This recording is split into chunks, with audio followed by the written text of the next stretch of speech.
이 시간에 주시는 하나님의 말씀은 민수기 6장 22절부터 27절까지의 말씀입니다. 민수기 6장 22절부터 27절까지의 말씀을 한 절씩 교독하겠습니다. 민수기 6장 22절부터 27절까지의 말씀입니다.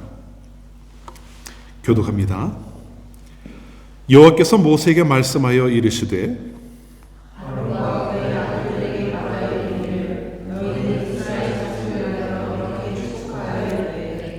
여호와는 내게 복을 주시고 너를 지키시기를 원하며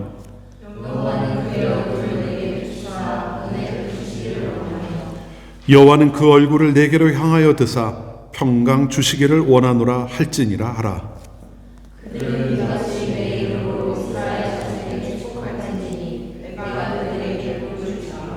아멘. 네, 우리가 이제 예배를 하고 있습니다. 네, 여러분, 예배의 맨 마지막 순서가 뭡니까?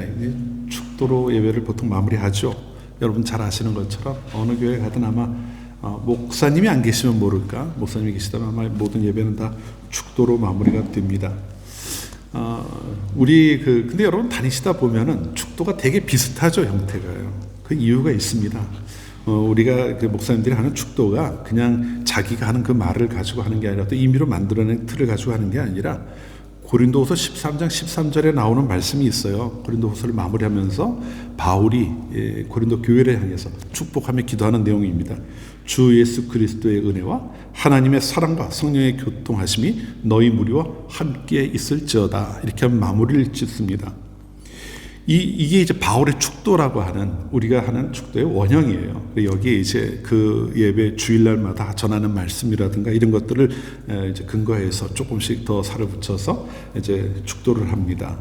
이게 이제 우리가 보편적으로 하는 축도죠. 그런데 여러분 혹시 교회를 다니다 보면 조금 다른 축도의 형태를 보신 적이 아마 있을지도 모르겠어요. 이게 유일한 축도의 형태가 아니에요. 그게 바로 오늘 본문에 나오는 우리가 읽었던 내용입니다. 아론의 축도라고 하는 이 축도의 내용이 있어요.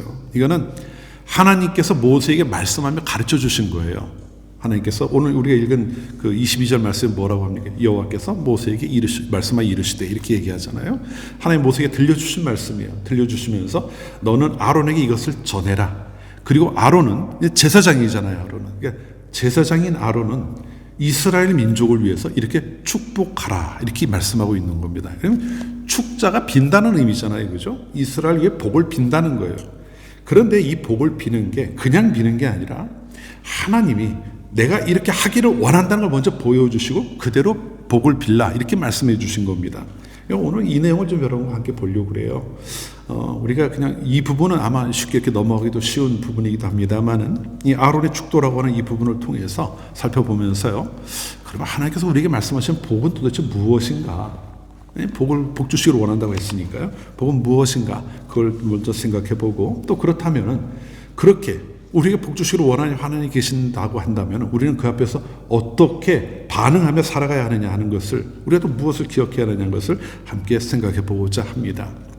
오늘 본문에 나오는 아론의 축도라고 하는 이 축도 가운데는 세 가지 기도의 내용이 나옵니다. 그걸 이제 하나씩 보려고 하는데 먼저 24절 말씀이에요. 24절을 한번 같이 읽어볼까요?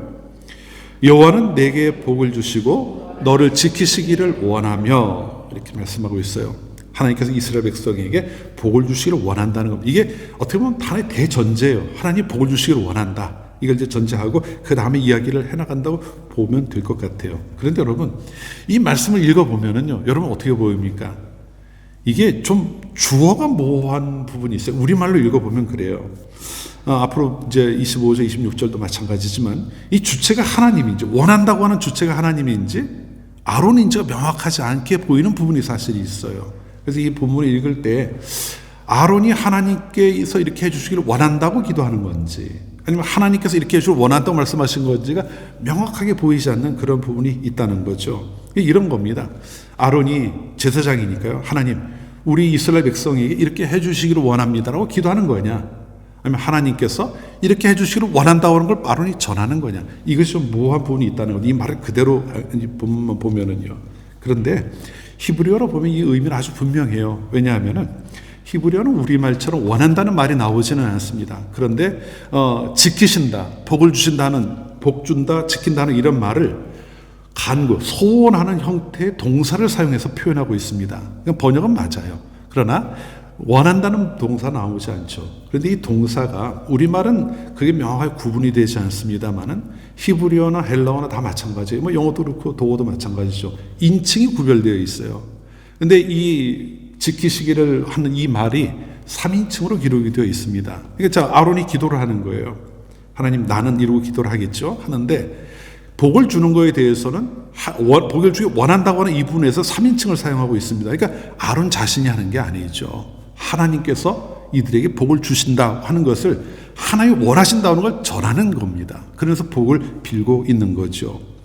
그러니까 여기서 나오는 내용은 하나님께서 이미 원하고 계시는 것, 하기로 작정하신 것들을 아론에게 들려주시고 그를 통해 복을 빌라 말씀하신 것으로 이해할 수가 있어요.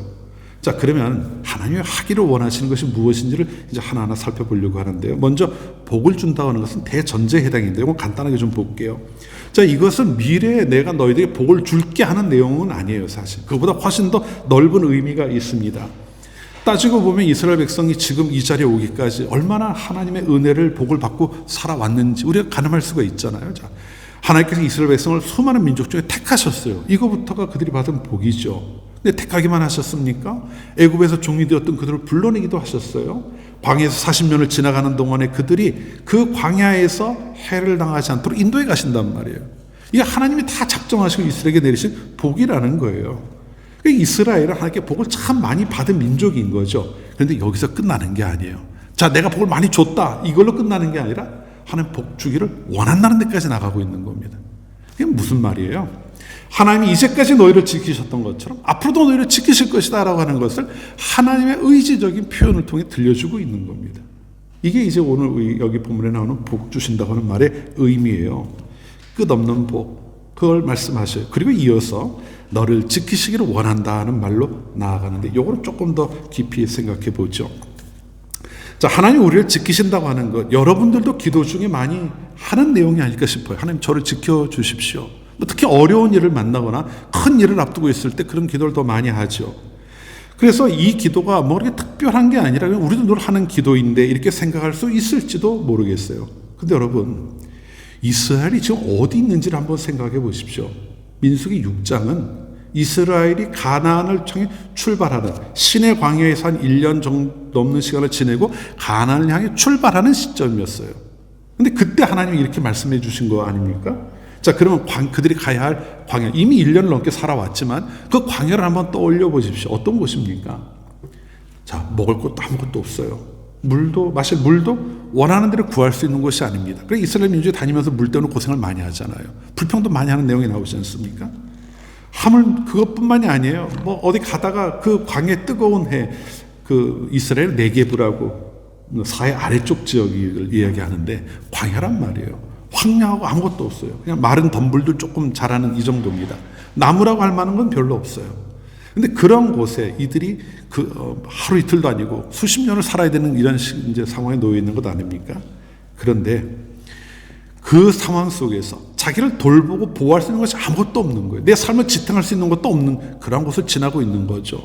근데 자연만 척박한 게 아니에요. 또 어떻습니까? 자신들이 마음 놓고 쉴 수 있는 성도 없어요. 집도 없는 곳 아닙니까? 이들은 이거 다니면서 천막을 치고 다녔단 말이에요. 그러면은 이들이 삶의 여건을 본다고 할 때 정말 자신들을 지키고 보호할 수 있는 것은 아무것도 없는 그러한 곳을 지나가고 있는 중이었다는 거예요. 그런데 그들이 40년을 살아내요. 이게 어떻게 가능했을까요? 다른 이유가 아닙니다. 하나님께서 그들을 지키셨기 때문에 가능한 일이었어요. 40년을 살아갈 수 있었다고 하는 것, 그들이 그 아무것도 없는 광야에서 오직 하나님이 그들과 함께 하시며 지켜주셨기 때문에 가능한 일이었던 거죠. 본문에 나오는 하나님께서 내가 너희를 지킨다 하시는 이 말씀은 하나님의 의지입니다. 아무것도 의지하고 바라볼 수 없는 이스라엘 백성들을 향한 하나님의 의지예요. 내가 이렇게 할 거야. 그리고 하나님께서 이스라엘 백성들에게 주신 약속이기도 했어요. 이스라엘 백성이 출발하는 이 시점에 하나님이 그와 같은 약속을 가지고 그 길을 가기 시작한 거죠. 그런데 여러분, 하나님의 이스라엘 백성을 향한 이러한 약속이 광야에 있는 이스라엘 백성들에게만 해당되는 내용이 아니라고 하는 것을 우리는 좀 더 생각해 보아야 합니다. 후에 이스라엘 백성들을 향해 하나님께서 하시는 또 이런 말씀이 있어요. 시편 121편 5절부터 8절까지의 말씀을 한번 같이 보죠. 띄워줄 테니까 같이 한번 읽어봅시다. 여러분이 찬양으로도 익숙하게 알고 있는 내용입니다. 같이 한번 읽어볼까요? 여호와는 너를 지키시는 이시라. 여호와께서 내 오른쪽에서 내 그늘이 되시나니 낮의 해가 너를 상하게 하지 아니하며 밤의 달도 너를 해하지 아니하리로다. 여호와께서 너를 지켜 모든 환난을 면케 하시며 또 내 영혼을 지키시리로다. 여호와께서 너의 출입을 지금부터 영원까지 지키시리로다. 아멘. 누구에게 하신 말씀일까요, 여러분? 이건 광야랑 관계없는 이야기예요. 이미 왕국이 세워지고 나서 한참 시간이 지난 다음입니다. 그러니까 출애굽 때로부터는 1000년 이상의 시간이 지나간 때인 거예요. 그런데 그때 하나님께서 부르시고 택하여 그 하나님 나라로 삼으신 이스라엘 백성들을 향해 똑같이 주시는 말씀이에요. 하나님은 너를 지키시는 자다. 너를 언제나 지키실 것이다. 너의 출입을 지금부터 영원까지 지키실 것이다는 약속을 반복해서 들려주고 계시는 거죠. 이스라엘 왕국뿐만이 아닙니다. 이 시기를 지나 이 말씀은 오늘 이 땅 그리스도를 살아가는, 다시 말하면은 하나님께서 이스라엘 백성들을 택하여 부르셨던 것처럼 이 세대 가운데 택하시고 부르신 여러분과 저를 위해서도 동일한 말씀을 하고 있는 거예요. 우리에게도 해당되는 말씀이라는 거죠. 그렇기 때문에 이 22절, 24절에 나오는 이 말씀은 우리에게도 큰 위로가 되는 말씀일 수밖에 없는 겁니다. 우리는 그런 광야를 살고 있지 않은데요 라고 이야기할지도 모르겠어요. 그런데 여러분, 세상을 광야 같은 곳이라고 이야기하잖아요. 왜 그럴까요? 우리가 살아가는 현실이 그렇게 녹록한 곳이 아니지 않습니까? 어렸을 땐 잘 모르죠. 점점 성장해 갈수록 내가 나가는 세상이 이게 만만한 곳이 아니구나라는 생각을 할 수밖에 없는 상황들을 만납니다. 많은 위험들이 있어요. 우리가 길거리 걸어 다닐 때에도 만나는 위험도 있죠. 또 세상이 보이지 않는 끄덕끄니 없는 경쟁도 있습니다. 요즘 특히 들어와서 나타난 현상이 있어요. 이 세상이 너무 빨리 변하다 보니까 우리 삶이 그걸 쫓아가지 못하고 당황할 때가 얼마나 많은지 모릅니다. 어젠가 그저께 뉴스를 보니까 한국의 전문직들이 지금 너무 어렵다는 얘기를 해요. 자격증을 따도 갈 데가 없다. 왜요? AI 때문이죠. 불과 몇 년 전까지는 상상도 못했던 일들이 일어나고 있는 겁니다. 세상이 이렇게 변해가고 있어요.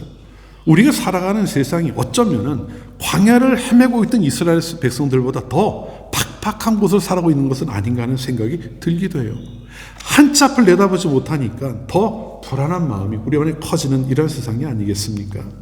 그런데 성도 여러분, 하나님께서 오늘 말씀을 통해 들려주시는 내용은 다른 게 아니에요.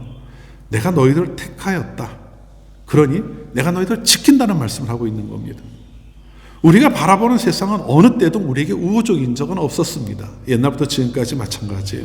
그러나 그러한 가운데 믿는 이들이 그 믿음을 지키고 살아갈 수 있었던 것은 그들이 탁월해서가 아니라 하나님께서 우리를 지키시는 자가 되었기 때문이라고 하는 것을 우리는 기억해야 합니다. 시편 121편 말씀처럼 하나님은 우리를 결코 홀로 두지 않으시거든요. 우리가 알지 못하는 중에도, 우리가 하나님을 미처 생각하지 못하는 중에도 하나님 우리를 지키신다고 하는 이 말씀을 꼭 기억하십시오. 이스라엘 백성들을 향해 주신 복만이 아니라 우리들을 향해서 주시는 복이라는 것을 기억하시고요. 그 하나님을, 나를 지키시는 하나님을 기억함으로 우리가 처한 상황들, 광야 같은 이 세상 가운데 이스라엘 백성들이 평화롭게 운행했던 것처럼 여러분들 이 세상을 하나님의 인도하심과 지켜주심 속에서 살아가는 모두가 되실 수 있기를 바랍니다. 자, 두 번째로 하시는 말씀은 25절인데요. 한번 같이 읽어볼까요? 25절입니다. 여호와는 그의 얼굴을 내게 비치사 은혜 베푸시기를 원하며, 이렇게 말씀하고 있습니다. 얼굴이라는 말이 두 번 나오는데요. 조금 의미는 달라요. 여기서 지금 25절에 나오는 얼굴이라는 말은 가시적인 어떤 형상을 의미하는 건 아니에요. 제가 여러분의 얼굴을 보는 것 같은 이런 것은 아닙니다. 하나님은 몸이 없으시잖아요. 형상이 없으신 분이 얼굴이라고 이야기하는 것은 사실 의미가 없죠. 여기는 다른 비유적인 의미가 담겨져 있는데요. 하나님의 신실하신 성품을 나타내는 거예요. 하나님의 신실하신 성품이죠. 하나님의 그 성품이 이스라엘 백성들을 향한다는 의미입니다. 이게 다시 말하면, 이걸 좀 더 우리가 많이 쓰는 말로 바꾸면은 하나님께서 택하신 이들을 위해 베푸시는 특별한 관심이에요. 그리고 애정입니다. 사랑이라고 표현할 수 있는 이런 것들이죠. 그리고 여러분, 이런 하나님의 특별한 관심과 사랑이 실제로 우리에게 나타났죠. 무엇을 통해 나타났습니까? 바로 십자가를 통해 나타난 거예요. 그래서 십자가 사건이 하나님께서 우리에게 그의 관심과 사랑을 쏟고 계신다고 하는 것을 가장 극명하게 잘 보여주는 사건인 겁니다. 독생자 예수 그리스도를 우리의 십자가에 내어주심으로 우리를 구원하신 것 아닙니까? 택하신 이들을 불러주신 거죠. 그런데요, 이야기가 여기서 끝나지 않아요. 하나님 우리를 택하시고 십자가 사건을 통해 우리를 구원하셨다고 하는 것, 그래 하나님의 그 관심과 사랑이 우리에게 잘 드러났다고 하는 것에 그치는 것이 아니라 하나님의 그 관심과 사랑은 거기서 더 나아갑니다. 어디로 가냐면요, 하나님의 영이 우리와 함께하게 하신 거예요. 내가 가야 또 다른 보혜사가 너희로 하여 올 것이라고 말씀하셨던 예수님의 말씀처럼 예수님께서 하늘로 올라가시고 나서 얼마 지나지 않아 오순절 강림 사건 때 성령이 우리에게 임하게 되지 않습니까? 하나님께서 우리에게 성령을 부어주신 거예요. 여러분, 하나님의 영이 우리와 함께 하신다, 하나님께서 우리에게 성령을 부어주셔서 우리와 동행하게 하셨다라는 말을 우리가 늘 하는 것처럼 그것이 우리에 일어난 사건인 겁니다. 그런데 여러분, 성령이 나와 함께 하신다는 의미가 여러분이 어떤 의미를 갖습니까? 성령이 나와 함께 하신다, 우리 목사님들이 늘 얘기하실 거예요. 성령이 여러분과 함께 하시면 믿고 강구하고 성령 충만해야 된다는 얘기를 아마 할 겁니다. 근데 여러분, 그게 굉장히 추상적으로 들리지 않으세요? 그래서 뭐 어떻게 된다는 건가? 나는 잘 못 느낄 수도 있는데 이런 거죠. 하나님의 영, 곧 성령이 우리에게 함께 하신다는 사실이 우리에게 어떤 의미가 있는지를 좀 생각할 필요가 있어요. 본문 25절은요, 하나님께서 우리에게 은혜를 베푸시기를 원하신다는 말로 이어지고 있어요. 하나님이 그 얼굴을 내게 향하여 드사, 또 그러면서 내게 비추서 은혜 베푸시기를 원한다, 이렇게 말씀하고 있죠. 근데 이거를 아까 제가 풀어드린 말씀대로 이어서 한번 생각해 보십시오. 하나님께서 우리에게 특별한 관심과 사랑을 가지고 계셔요. 그리고 거기에서 더 나아가 지금 이 은혜 베푸시기를 원한다는 말로 이어지고 있는 겁니다. 여러분, 우리 한번 생각을 해봅시다. 우리가 누군가를 너무나도 사랑한다고 한번 생각해 보세요. 내가 너무나도 사랑하는 사람이 있다. 그러면 어떻게 될까요? 그 사람을 위해 뭔가를 막 해주고 싶은 마음이 들지 않을까요? 자, 사랑하는 사이인데 상대방이 나에게 무언가를 받기만을 원한다. 그러면 어떨까요? 이건 좀 문제가 있는 거다라고 생각을 해야 되지 않겠습니까? 보통 그래요. 사람이 누군가를 너무 좋아하고 사랑하게 되면 그 사람을 위해 무언가를 해줄까를 고민하게 되는 것이 일반적인 모습입니다. 상대가 말하지 않아도요, 뭔가를 채워주고 싶은 거죠. 내가 할 수 있는 무언가로 그를 기쁘게 해주고 싶은 거죠. 하나님이 우리를 향해 특별한 관심과 사랑을 가지고 계시다고 하는 그 말씀에 이어 은혜 베푸시기를 원한다고 하는 말은 굉장히 자연스러운 흐름이에요. 하나님이 너희를 사랑하신다, 하나님이 그 얼굴을 너희를 향하여 드신다, 이 얘기한 것은 하나님이 너희를 너무나도 사랑하시고 너희의 관심을 기울이고 계신다, 그러니 은혜 베풀을 원하신다는 말로 자연스럽게 이어지고 있다는 거죠. 이게 연결되는 하나님이 우리에게 보여주신 일관된 모습이라는 거예요. 그런데 여러분, 실질적인 질문을 한번 좀 해봅시다. 오늘 본문 25절에서 하나님께서 우리에게 정말 우리를 너무나도 사랑하시니까, 독생자 예수를 내어주실 만큼 우리를 사랑한다고 하셨으니까, 그럼 우리에게 은혜 베푸시기를 원하는 마음이 얼마나 크겠습니까? 그런데 여러분은 하나님의 은혜를 얼마나 경험하고 살아가고 계십니까? 말을 조금 바꿔볼게요. 얼마나 여러분은 하나님의 은혜가 내게 임하였다는 고백을 하고 계시냐는 거예요. 하나님의 은혜가 내게 임하였다, 이 고백을 최근 해본 적이 언제 있으십니까? 하나님의 은혜가 내게 임한다, 아니면 하나님과 있는 줄을 잘 모르겠다, 여러분의 대답은 어느 쪽에 더 가까울까요? 사실 많은 그리스도인들이요, 하나님의 은혜를 이야기는 합니다. 너무나도 당연하듯이 이야기하지만 실제 살아가는 삶 속에서 이것이 하나님의 은혜다라고 고백하지 못하는 이들이 얼마나 많은지 몰라요. 왜 그럴까요? 왜 이런 문제가 생길까요? 분명히 하나님의 은혜를 베푸시기를 원한다, 이거 베푸신다는 이야기인데 왜 성도들은 살아가면서 그것을 제대로 경험하지 못하고 살아가고 있을까요? 이상한 일 아닌가요? 그런데 여러분, 이게 이상한 일이 아니에요. 야, 나는 왜 안 됐지? 이렇게 생각하시는 분 혹시 있을지 모르겠지만 그건 이상한 일이 아닙니다. 하나님의 은혜를 깨닫지 못하는 것은 어떤 면에서는 너무나도 자연스러운 일일 수 있기 때문이에요. 왜냐하면 하나님의 은혜를 안다고 하는 것은 우리의 감각을 통해 되어지는 일이 아니기 때문에 그렇습니다. 내가 보고 듣고 생각하고 하는 이걸로 되어질 수 있는 부분이 아니기 때문에 그래요. 그럼 그걸 어떻게 우리가 알 수 있을까요? 고린도전서 2장 12절 말씀을 한번 볼게요. 고린도전서 2장 12절 말씀입니다. 같이 한번 읽어봅시다. 우리가 세상의 영을 받지 아니하고 오직 하나님으로부터 온 영을 받았으니 이는 우리로 하여금 하나님께서 우리에게 은혜로 주신 것들을 알게 하려 하심이라. 아멘. 성령이 우리에게 하시는 일이 많아요. 12장에 가면 우리가 성령을 통해서 하나님을 고백할 수 있다는 이야기도 합니다. 성령이 하시는 일이에요. 그런데 하나님의 은혜로 주신 것을 은혜로 깨닫게 하는 것도 우리가 생각하고 고민해서 할 수 있는 것이 아니라 하나님의 영이 우리에게 임할 때에 그 성령을 통해 우리가 알게 되는 것이라고 하는 것을 말씀하고 있는 겁니다. 다시 말하면요, 성령이 없이는 우리가 은혜를 제 아무리 받아도 그것을 은혜인 줄 모른 채 살아갈 수밖에 없다는 것을 말씀하고 있는 거예요. 존 뉴턴이라는 사람이 있습니다. 1700년대 중반에 살았던 사람이에요. 노예 상인으로 아주 악명이 높았던 사람이죠. 근데 그가 어느 날 폭풍을, 선장이니까 배를 타고 바다를 다닐 거 아니에요. 폭풍을 만나서 파선을 하는 일을 겪게 돼요. 근데 그 과정에 이 사람이 하나님을 만납니다.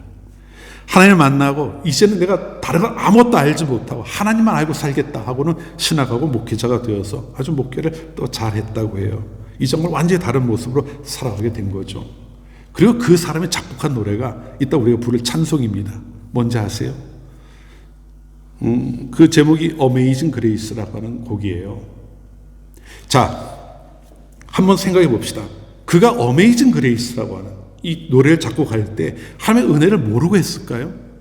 자기가 경험한 은혜를 안 거죠. 그리고 그거를 고백한 게 그 찬양에 담겨 있는 거예요. 그런데 생각해 보면은, 그럼 그 사람은, 존 뉴턴이라고 하는 사람은 하나님께서 그를 부르시기 전에 하나님의 은혜와 관계없이 살아가는 사람일까요? 이제까지 그런 은혜 없이, 하나님의 은혜는 하나도 없이 그냥 알짜배기로 자기 입만 가지고 이 세상을 살아왔을까요? 여러분, 아니에요. 성경은 참 놀라운 이야기를 우리에게 들려줍니다. 하나님은요, 이 세상 모든 이들에게 은혜를 베푸신다 말씀하고 있어요. 해를 비추시고 비를 내리시고 때를 따라 그들의 필요한 것들을 채워가시면서 하나님은 이 땅 가운데 모든 생명 가운데 보편적인 은혜를 베풀어 주고 계십니다. 그러니만큼 존 뉴턴도 마찬가지였어요. 그가 살아오는 삶 속에 그는 어떤 생각을 가지고 살아왔는지 모르지만 우리가 은혜로 감격적으로 고백하신 것처럼 그렇게 살아오지는 못했겠죠. 그 역시 하나님의 인도하심과 하나님께서 이 세상을 운행하시는 가운데 살아가고 있었다는 겁니다. 그런데 중요한 차이가 뭔가 하면은요, 하나님의 은혜를 받고 하나님께서 베풀어 주신 만들어진 이 세상을 살아가면서도 그 은혜에 대해서는 완전히 귀 닫고 눈 감고 살아왔다는 겁니다. 몰랐던 거예요, 그거를. 그런데 그에게 하나님의 임하시고 그가 회심하고 성령과 함께하게 되니까 자기가 보지 못했던 것들을 보게 된 겁니다. 우리가 착각하는 게 있어요. 우리는 은혜 받아 살고 세상에 있는 사람들 은혜 밖에 있다 이야기하는데 그 은혜는 구원의 은혜에 대한 이야기는 맞습니다. 하지만 하나님이 보편적으로 베푸시는 은혜에 대해서는 그렇게 이야기할 수가 없는 부분인 거예요. 세상 모든 것들을 하나님께서 지으셨고 하나님께서 이끌어가고 계시지 않습니까? 자, 우리가 잘 구별해야 되는 부분이 바로 이거예요. 은혜는 항상 받고 있어요. 근데 그 은혜를 자기가 받은 하나님의 은혜라고 깨닫고 고백하는 것은 다른 차원의 문제이고, 그것은 오직 성령이 우리와 함께 하실 때 우리가 할 수 있는 일이라는 것을 말씀하고 있는 겁니다. 자, 우리도 마찬가지 아니겠습니까? 우리도 은혜 받은 자들로 살아가고 있어요. 그런데 내가 하나님의 은혜를 이렇게 받았습니다라고 고백하지 못하는 것은 내가 받는 은혜가 은혜인 줄 모를 때가 너무나도 많기 때문이에요. 하나님의 영이 내게 임하신다면 내가 이제까지 보지 못했던 내 삶 속에 채워지는 수많은 은혜를 보고 고백할 수 있을 텐데 그러지 못하고 있는 것이 문제라는 겁니다. 여러분, 은혜 베푸시를 원한다. 이건 하나님의 약속이에요. 의지예요. 저는 이 본문을 이제 읽을 때 어떤 느낌이, 어떤 하나님의 모습이 떠오르나 하면은요, 왜 부모님이 자녀들에서 뭘 막 해주고 싶어서 야 이거 해줄까 저거 해줄까 이럴 때 있잖아요. 하나님의 모습이 꼭 그렇게 보여요. 하나님의 백성된 이들을 위해서 은혜 베푸시기를 원해서 막 이렇게 얘기하면 조금 가볍다고 얘기할지도 모르고 하나님이 가볍게 얘기한 거 아니냐 모르겠지만요, 하나님 안 달라신 것 같아요. 내가 너희한테 은혜 베푸기를 원하는데 내가 너네에게 은혜 베푸기, 그걸 계속 채워주고 계시는 거죠. 그런데 그걸 우리가 경험하지 못하고 살아간다면 너무 우리로서도 슬프고 답답한 일 아니겠습니까? 여러분, 우리가 그러한 하나님의 약속과 하나님의 의지를 안다면 무엇을 해야 할까요? 은혜 베풀기를 원하신다고 하셨어요. 또 은혜 베풀고 계십니다. 여러분, 우리 이 자리에 있는 여러분들은 이미 하나님을 믿는다는 고백을 다 하신 분들이고 그런 만큼 성령의 충만함을 경험하신 분들로 알아요. 그런데 여러분, 왜 나에게 그 은혜가 매 순간 고백되어지지 않고 있을까요? 이렇게 생각을 해보십시오. 물론 하나님을 전혀 알지 못하는 이들이라고 한다면 성령이 내게 임하시기를 위해 기도해야 될 거예요. 하지만 성도로 살아가면서 내가 하나님의 은혜를 좀처럼 깨닫지 못한다고 한다면 이런 기도를 해야 되지 않겠습니까? 제가 매 순간 성령 충만하게 해달라는 기도를 할 필요가 있다는 거예요. 여러분, 성령이 우리에게 임하셨다고 하는 것은 우리가 예수를 믿었다고 하는 것을 통해 확인이 된 내용이에요. 그런데 살아가는 날 동안 내가 성령 충만한 삶을 사느냐는 또 별개의 문제입니다. 내 자아가 살아나고 내 생각이 나를 지배하게 될 때 우리는 성령님을 잠깐 이렇게 옆으로 밀어놓으려고 하는 성향을 보여요. 마치 요한계시록 3장에서 말씀하신 것처럼 문 밖에 서서 예수님이 두드리는 모습처럼 우리 성령님을 바깥으로 이렇게 모셔놓을 때가 있다는 거죠.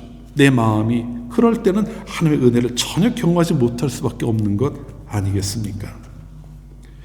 여러분, 우리의 기도가 성령 충만에 향해 나가야 되는 중요한 이유가 됩니다.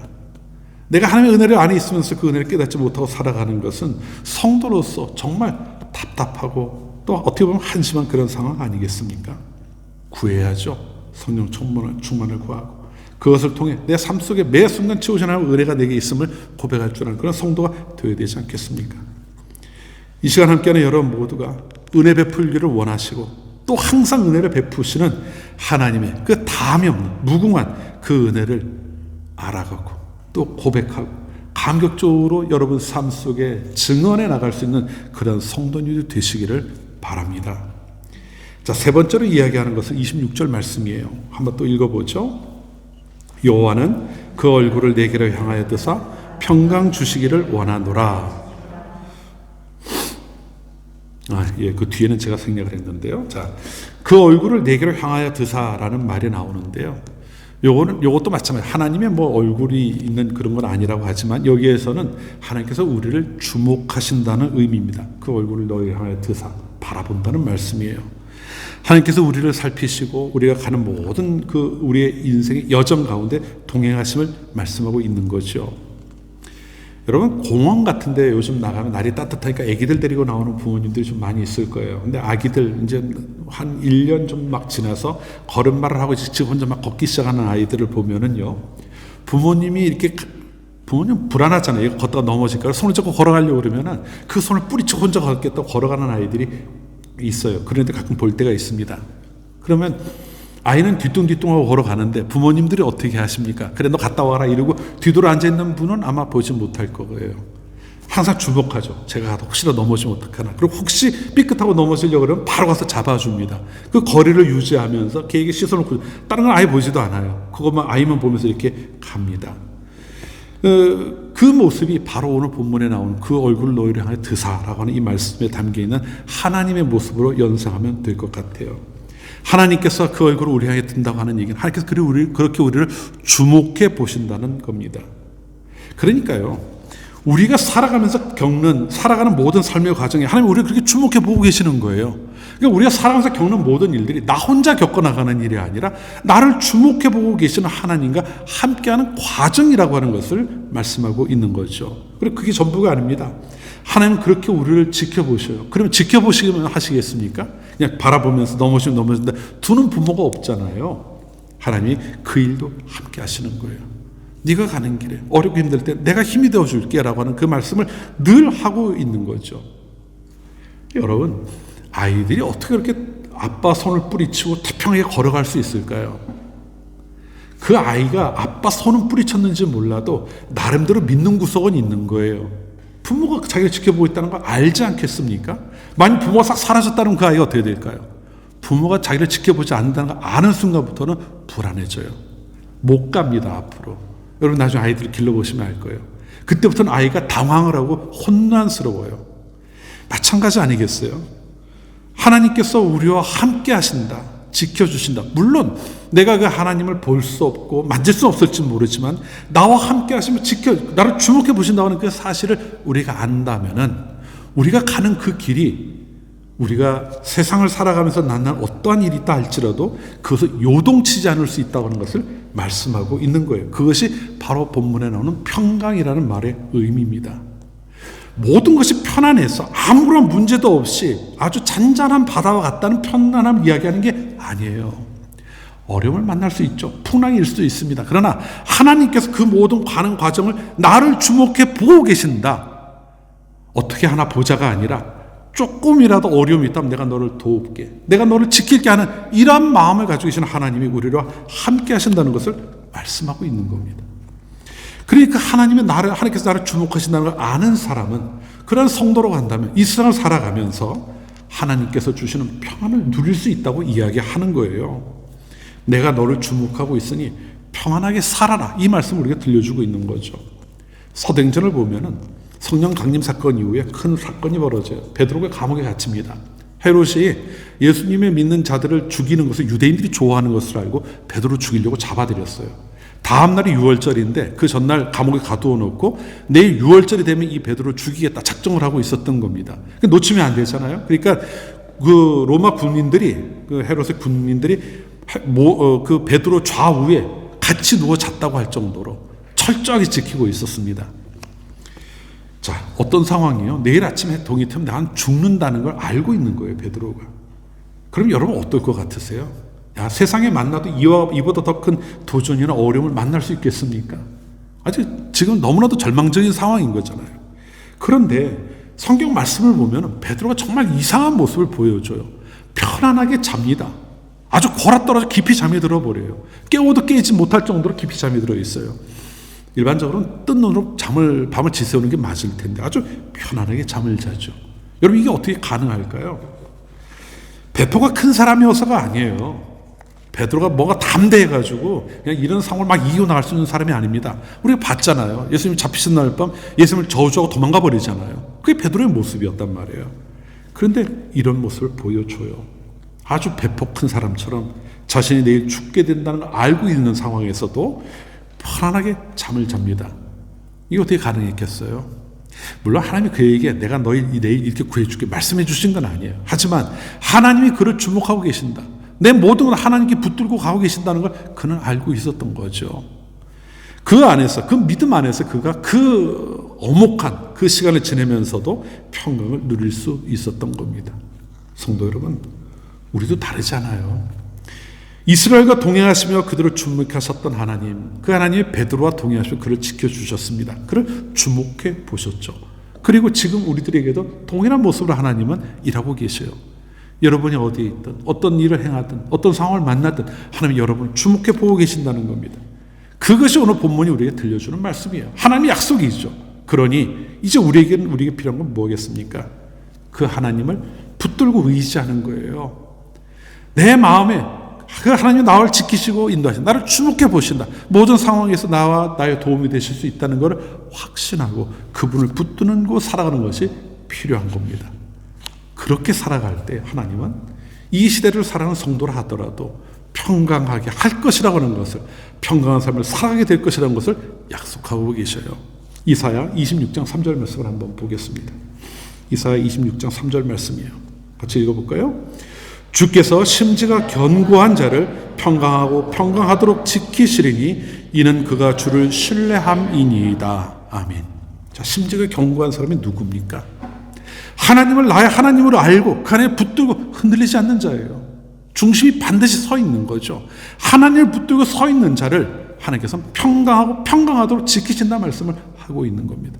우리에게 주신 약속이에요. 하나님은 한순간도 여러분을 향해 그 드신 눈을 다른 데 돌리시지 않으셔요. 언제나 여러분을 지켜주십니다. 주목하고 계셔요. 어떤 상황에서도 여러분이 그 하나님을 의지한다면 하나님으로 인하여 평강한 삶을 살아갈 수 있다고 하는 사실을 기억하시기를 바랍니다. 내가 너를 주목하고 있다. 그러니 나를 의지하고 모든 상황 속에서 내가 너에게 허락하는 평안을 누리며 살아가라 말씀하시는 겁니다. 오늘 이 말씀, 이 자리에 있는 우리에게 주신 말씀, 나에게 주신 말씀임을 기억하고 여러분이 세상 가운데 나가 만나는 일이 어떠하든 어떤 어려움이 있든 또 어떤 상황을 만나든 하나님 의지하기를 그치지 않는 성도님이 되시기를 바랍니다. 그렇게 살아갈 때 하나님께서는 여러분을 이 세상 사람들 이해할 수 없어요. 하나님 아는 자들만이 누리는 특권이죠. 모든 상황에서 평안을 경험하는, 모든 상황 가운데서 하나님께서 그냥 평강을 누리며 살아가는 성도님이 되실 수 있도록 인도하실 것입니다. 우리는 오늘 아론의 축도를 통해 하나님께서 우리에게 무엇을 말씀하시는지를 세 가지로 보았어요. 이것은 오래전 이스라엘 백성들에게 주신 말씀으로 끝나는 것이 아닙니다. 우리에게도 여전히 이어지고 있고 우리에게도 적용되는 하나님의 약속이에요. 우리가 꼭 기억해야 되지 않겠습니까? 우리 한번 이렇게 얘기하면은 하자 그러면 좀 불편해하고 거북해하는 분들이 있지만 그래도 한번 해보면 좋겠어요. 자, 이렇게 따라해 봅시다. 자, 하나님은 나를 지키십니다. 또 하나님은 나에게 은혜를 베푸십니다. 하나님은 나를 주목하고 계십니다. 지금 여러분이 했던 그 이야기가 여러분의 고백이 되시기를 바라요. 제가 하자고 하니까 따라하는 말이 아니라 여러분의 고백이 되어야 합니다. 하나님께서 우리를 그와 같이 지키시고 복주시고 우리를 하나님 앞에 설 수 있는 자를 삼아가신다는 사실을 기억하고 지금 방금 이야기했던 그 고백을 끊이지 않는 모두가 되시기를 바랍니다. 그래서 광야와 같은 이 험한 세상을 살아가면서도 언제나 담대할 뿐만 아니라 모든 상황 가운데서 평강을 누리며 감사와 찬양을 끊이지 않는 그러한 삶을 살아가는 성도님이 되시기를 주님의 이름으로 축원합니다. 기도합시다. 사랑의 하나님, 오늘 아론의 축도를 통해 저희를 향한 주님의 간절한 마음을 깨닫게 하여 주시니 감사합니다. 말씀을 통해 깨닫고 결단한 것들을 잊지 않게 하여 주옵소서. 광야 같은 세상에서 저희를 지키시는 하나님을 믿는 모든 성도들을 오늘 말씀과 같이 하나님의 크신 권능으로 지켜 주옵소서. 또한 성령께서 저희와 함께 하심으로 이미 베풀어 주신 은혜를 깨닫고 볼 수 있는 눈을 갖게 하여 주시어 하나님의 은혜를 항상 감격적으로 고백하는 그러한 삶을 살아가게 하옵소서. 저희를 주목하시고 동행하신 하나님을 신뢰하는 저희들이 되게 하시고 그러한 하나님을 향한 신뢰 가운데 하나님께서 약속하신 참된 평강을 누리며 살아가는 모두가 되게 하여 주시옵소서. 아론의 축도가 저희를 위한 하나님의 마음임을 분명히 기억하고 그 약속하신 모든 은혜를 풍성하게 누리는 성도들 되게 하여 주옵소서. 예수 그리스도의 이름으로 기도합니다. 아멘.